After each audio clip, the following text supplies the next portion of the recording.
അതെ. എന്റെ മോഷൻ ഓരോ ദിവസവും ഓരോ രീതിയിലാണ് പോകുന്നത്. ചില ദിവസം ഭയങ്കര കട്ടിയായിട്ടായിരിക്കും, ചില ദിവസം ഭയങ്കര അയഞ്ഞായിരിക്കും, ചില ദിവസം ഇങ്ങനെ ബോള് പോലെ മണിമണിയായിട്ടായിരിക്കും. അത് എന്താ അങ്ങനെ സംഭവിക്കുന്നത്? അപ്പൊ ശരിക്കും നിന്റെ വയറിന്റെ ആരോഗ്യം വളരെയധികം ഇപ്പൊ മോശമായിട്ടുണ്ട്. ഇല്ലല്ലേ, വയറിന്റെ ആരോഗ്യം ഇപ്പൊ മോഷനാണല്ലോ തീരുമാനിക്കണേ. തീർച്ചയായിട്ടും ശരിക്കും വയറിന്റെ ആരോഗ്യം നമുക്ക് മോഷനിലൂടെയും അതുപോലെ യൂറിനിലൂടെയൊക്കെ കണ്ടുപിടിക്കാനായിട്ട് പറ്റും. നിങ്ങൾ എപ്പോഴെങ്കിലും നിങ്ങളുടെ യൂറിന്റെ കളർ എന്താണ്, അല്ലെങ്കിൽ എന്തെങ്കിലും വേരിയേഷൻ ഉണ്ടോ, അല്ലെങ്കിൽ നിങ്ങളുടെ മോഷൻ അതായത് നിങ്ങളുടെ മലത്തിന്റെ കളറിലോ ഷേപ്പിലോ എന്തെങ്കിലും വ്യത്യാസങ്ങൾ ഉണ്ടോ എന്നുള്ളത് എപ്പോഴെങ്കിലും ആരെങ്കിലും ശ്രദ്ധിക്കാറുണ്ടോ? ഞാനിതൊന്നും ശ്രദ്ധിക്കാറില്ല. ഇപ്പൊ ഇങ്ങനെ ഭയങ്കര വ്യത്യാസങ്ങൾ വന്നു തുടങ്ങിയപ്പോഴാണ് ഞാൻ ശ്രദ്ധിക്കാൻ തുടങ്ങി കഴിഞ്ഞാൽ. ശരിക്കും ഇത് ആരും അങ്ങനെ ശ്രദ്ധിക്കുന്നൊന്നും ഉണ്ടാവില്ല. പക്ഷെ ഇത് എങ്ങനെയാ മനസ്സിലാവുന്നത്? ശരിക്കും നമുക്ക് ഈ കുടലിന്റെയും അതുപോലെ തന്നെ വയറിന്റെ അതായത് നമ്മുടെ മൊത്തം വയറിന്റെ ദഹന സംബന്ധമായിട്ടുള്ള പ്രശ്നങ്ങളൊക്കെ മലത്തിലൂടെയൊക്കെ നമുക്ക് മനസ്സിലാക്കാനായിട്ട് പറ്റും. ഈ മലവും അല്ലെങ്കിൽ ഈ മൂത്രവും ഒക്കെ നമ്മൾ ശ്രദ്ധിക്കുന്നതിലൂടെ തന്നെ നമുക്ക് എന്തെങ്കിലും ആരോഗ്യ പ്രശ്നങ്ങൾ വരുന്നുണ്ടോ എന്നുള്ളത് നേരത്തെ തന്നെ നമുക്ക് കണ്ടുപിടിക്കാനായിട്ട് പറ്റും. അതെങ്ങനെ ഒന്ന് പറഞ്ഞു തന്നെ. അതായത് ശരിക്കും നമുക്ക് ഒരാളുടെ മോഷൻ നോക്കിയിട്ട് തന്നെ അത് മോഷന്റെ ഷേപ്പ് നോക്കിയിട്ട് അവരുടെ വയറിന്റെ ആരോഗ്യം നമുക്ക് പറയാനായിട്ട് പറ്റും. അതായത് നോർമലി ഇപ്പം വയറിലെ ഒരു പ്രശ്നമില്ല, നല്ല ബാക്ടീരിയാസ് ഉണ്ട്, ദഹനമൊക്കെ അവർക്ക് പ്രോപ്പർ ആണെങ്കിൽ അവർക്ക് നോർമലി ഒരു സിലിണ്ടറിക്കൽ ഷേപ്പ് ആയിരിക്കും, അതുപോലെ തന്നെ ബൾക്കി ആയിരിക്കും അവരുടെ മലം. ഓക്കെ, അതിൽ വേറെ കുഴപ്പങ്ങളൊന്നും ഉണ്ടാവില്ല. ഇപ്പൊ സിലിണ്ടറിക്കൽ ഷേപ്പ് ആണ്, കുറച്ച് ക്രാക്ക്ഡ് ആയിരിക്കും ചിലവരുടെ മലം, അതും നമുക്ക് നോർമലാണ്. അതായത് നമുക്ക് ബൾക്കി ആയിരിക്കും, സിലിണ്ടറിക്കൽ ഷേപ്പ് ആണ്, അതും നോർമൽ ആണ്.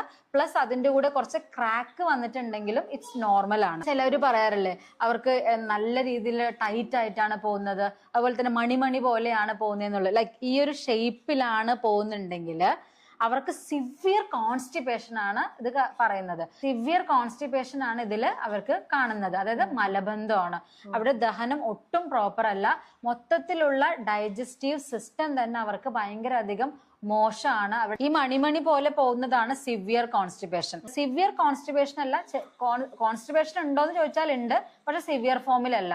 അപ്പൊ നമ്മുടെ സ്റ്റൂളിന്റെ ഒരു ഷേപ്പ് എന്ന് പറയുന്നത് ഇറഗുലർ ഷേപ്പ് ആയിരിക്കും, ബൾക്കി ആയിരിക്കും പക്ഷെ ഇറഗുലർ ആയിരിക്കും. ഓക്കെ, ഇത് നമുക്ക് ഫൈബർ കുറഞ്ഞാലും ദഹനം പ്രോപ്പർ അല്ലാതെ ഇരിക്കുമ്പോഴും ഇതുപോലെ സംഭവിക്കാനുള്ള, ഈവൻ വെള്ളം കൂടി കുറഞ്ഞാലും ഇതുപോലെയൊക്കെ വരാനുള്ള ചാൻസസ് ഉണ്ട്.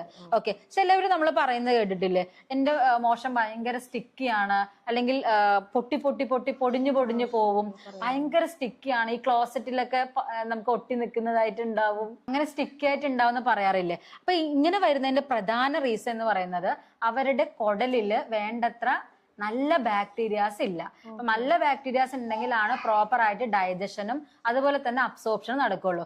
ഇതിന്റെ കുറവ് കൊണ്ട് ഇതുപോലെ ഇത് ഭയങ്കര സോഫ്റ്റ് ആയിട്ട് സ്റ്റിക്കി ആയിട്ട് ഈ പശ പോലെയൊക്കെ മുറിഞ്ഞ് മലം പോവാനായിട്ട് തുടങ്ങും. ചിലവർ പറഞ്ഞിട്ടില്ല ഭയങ്കര എന്റെ മോശം ഭയങ്കര നൂല് പോലെയാണ്, ഒട്ടും ഷേപ്പില്ല, ഭയങ്കര എന്താ പറയാ നൂല് പോലെ പോകുന്നു എന്ന് പറയാറില്ലേ. അത് പ്രധാനമായിട്ടും നമ്മൾ അത് ഇൻഡിക്കേറ്റ് ചെയ്യുന്നത് നമ്മുടെ വൻകുടലിൽ എന്തോ ഒരു ബുദ്ധിമുട്ടുണ്ട് എന്നുള്ളതാ. അത് വൻകുടലിൽ മേ ബി എന്തെങ്കിലും നമുക്ക് ഈ ഇൻഫ്ലമേറ്ററി ബവൽ ഡിസോർഡർ, അതായത് ഈ ക്രോൺസ്, അൾസറേറ്റീവ് കോളൈറ്റിസ് അങ്ങനെയുള്ളവർക്കൊക്കെ ഇതുപോലെ അയഞ്ഞ് ഇതുപോലെ ചെറിയൊരു രീതിയിലാണ് പോവുക.